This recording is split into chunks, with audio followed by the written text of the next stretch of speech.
F1 musim 2022 lagi-lagi menyajikan sebuah drama yang sangat menarik dan cukup panas di luar sirkuit. Drama transfer pembalap antara tim Alpine, Fernando Alonso, dan Oscar Piastri jadi topik hangat pembicaraan antara fans F1 dalam 2 hari terakhir. Puncaknya tentu adalah kemarin ketika Alpine mengumumkan Oscar Piastri sebagai pengganti Fernando Alonso. Tapi, ada kejanggalan di balik pengumuman itu dan benar saja, Piastri kemudian membantah jika ia sudah menjalin kontrak dengan Alpine dan menegaskan kalau ia akan lakoni musim debutnya di F1 bersama tim lain. Di video kali ini, kami akan coba jelaskan secara kronologis kacaunya transfer pembalap tim Alpine dan hal-hal yang terjadi di balik layar. So, simak sampai habis videonya. Semua bermula dari Fernando Alonso yang secara mengejutkan mengumumkan kepindahannya dari Alpine ke Aston Martin sebagai pengganti Sebastian Vettel. Keputusan ini bisa dibilang cukup membuat kaget, karena sebelumnya dikabarkan kalau Alonso sudah hampir menyelesaikan negosiasi perpanjangan kontraknya di Alpine. Tapi ternyata ada sesuatu yang terjadi dan situasi dengan cepat berubah, yang pada akhirnya membuat Fernando Alonso memutuskan untuk pindah haluan bergabung jadi rekan setim Lance Stroll. Jika kami melansir dari artikel yang ditulis oleh The Race, keputusan Alonso ini didasari pada alotnya negosiasi kontrak antara dirinya dengan Alpine. Permasalahan terbesar mengapa negosiasi berjalan sulit adalah adanya perbedaan prioritas antara pihak Alonso dengan tim. Alpine rupanya cuma memberikan tawaran perpanjangan kontrak selama semusim kepada Alonso, plus kontrak untuk berlaga di ajang balap ketahanan setelah pensiun dari F1. Hal itu mereka lakukan untuk bisa memberikan jalan kepada pembalap anak emas mereka, yaitu Oscar Piastri, naik ke tim utama pada musim 2024 mendatang.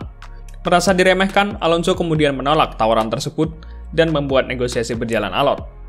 Di saat yang sama, Alpine sendiri juga dikejar deadline untuk memastikan masa depan Piastri. Diyakini meski pembalap Australia itu terikat kontrak sampai 2024 bersama Alpine, tapi secara komitmen, jika timnya tidak bisa memberikan kursi F1 musim depan sampai tanggal 31 Juli kemarin, maka Piastri diperbolehkan untuk mencari tim lain. Lalu kemudian, Sebastian Vettel mengumumkan pensiun sehari sebelum gelaran GP Hongaria dimulai. Dengan pensiunnya Vettel, Alonso melihat sebuah peluang alternatif di luar Alpine yang meremehkannya dengan tawaran kontrak murahan. Secara diam-diam, pembalap Spanyol ini kemudian melakukan negosiasi dengan Aston Martin di tengah-tengah berlangsungnya GP Hongaria. Diskusi kontrak mereka berdua hebatnya bisa berlangsung dengan cepat, bahkan beberapa sumber mengatakan cuma butuh beberapa jam saja untuk mencapai kesepakatan. Alasan kuat kenapa Alonso mau dan ingin pindah ke Aston Martin setidaknya ada beberapa faktor. Pertama, mereka bisa memenuhi semua keinginan Alonso. Mulai dari kontrak jangka panjang, gaji yang setimpal, serta komitmen sebagai tim yang sedang berkembang.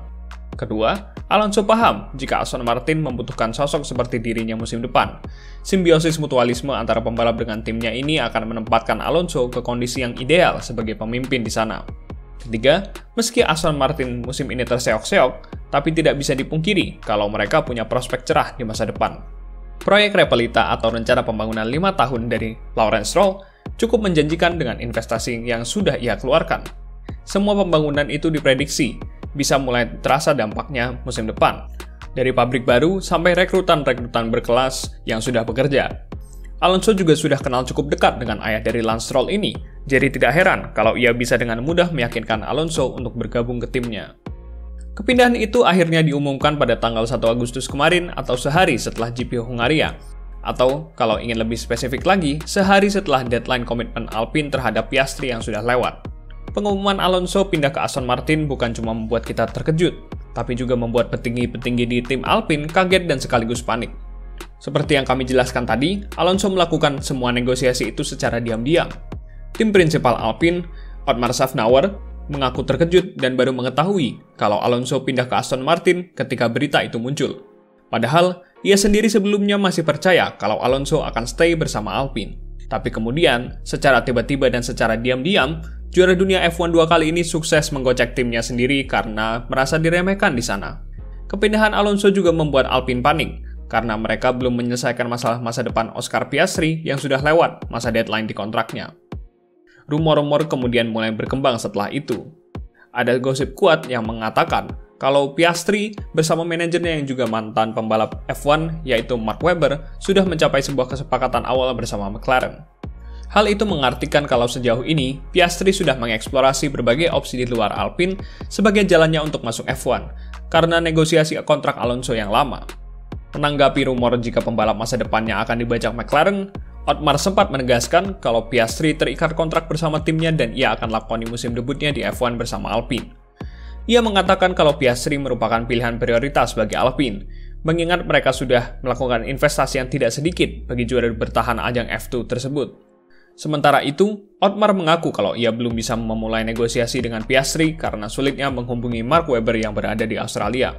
Kemudian, karena rumor-rumor yang beredar semakin liar dan khawatir anak emasnya itu dibajak oleh tim lain, Alpine lalu memutuskan untuk mengumumkan secara resmi jika Oscar Piastri akan balapan bersama mereka untuk musim 2023. Pengumuman dilakukan secara formal dan disebarkan ke berbagai media, termasuk F1 itu sendiri.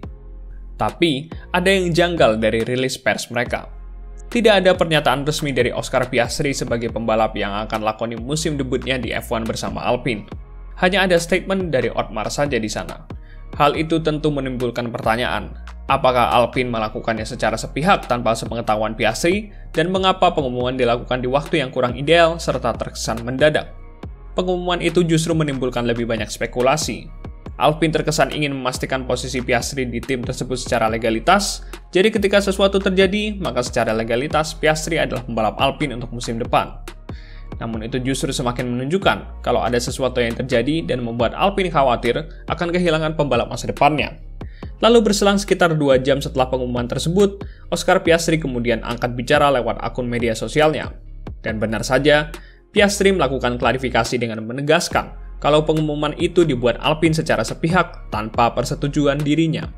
Piastri mengatakan kalau ia belum menandatangani kontrak dengan Alpine untuk 2023 dan menegaskan kalau dirinya tidak akan balapan bersama tim itu musim depan. Atau kasarnya, Oscar Piastri menolak balapan bersama Alpine. Sebuah plot twist yang jujur saja membuat kami cukup heran kenapa Alpine bisa membuat blunder seperti ini dan betapa kacaunya negosiasi yang mereka lakukan.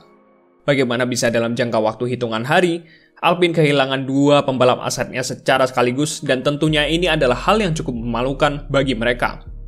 Untuk sekarang, memang belum diketahui tim mana yang akan dituju oleh Piastri, tapi diyakini kalau itu adalah McLaren yang dikabarkan kalau dia sudah menjalin kesepakatan awal. Posisi Daniel Ricciardo yang semulanya aman tiba-tiba berubah dan kemungkinan besar posisinya akan tergusur oleh rekan senegaranya yang lebih muda. Meski itu sepertinya punya banyak rintangan, karena Ricciardo punya kontrak di sana sampai 2023. Melansir dari The Race, setidaknya ada 2 skenario. Pertama, kalau Ricciardo ternyata memang sudah ingin mengakhiri karirnya di McLaren dengan mengaktifkan klausul pemutusan kontrak lebih awal dan mempertimbangkan pindah ke Alpine. Lalu yang kedua adalah McLaren membayarkan sejumlah uang kompensasi yang diperlukan untuk mengakhiri kontrak Ricciardo lebih awal. Apa yang terjadi dengan dana transfer di tim Alpine dan Piastri, ini sama persis dengan kejadian di ajang IndyCar, ketika tim Chip Ganassi Racing mengumumkan jika mereka mempertahankan Alex Palou untuk musim 2023. Tapi beberapa jam kemudian, sang pembalap membantahnya dan mengatakan kalau keputusan itu diambil secara sepihak. Lalu dalam hitungan menit setelahnya, Alex Palou diresmikan jadi pembalap McLaren untuk IndyCar musim depan. Tak terima, Chip Ganassi lalu berencana mengajukan gugatan hukum kepada McLaren serta si pembalap. Hal yang sama kemungkinan juga akan terjadi di F1 bersama Alpine dengan Piastri dan bisa saja semua akan berlanjut sampai ke meja pengadilan. Yang jelas sekarang adalah Alpine dan Piastri sudah menegaskan posisinya masing-masing. Alpine secara formalitas sudah menetapkan Piastri sebagai pembalapnya musim depan, tapi Piastri membantah hal tersebut dan menegaskan kalau musim depan ia akan balapan bersama tim lain. Bagaimana kelanjutannya? Kita lihat saja nanti dan selamat menikmati semua sajian dramanya.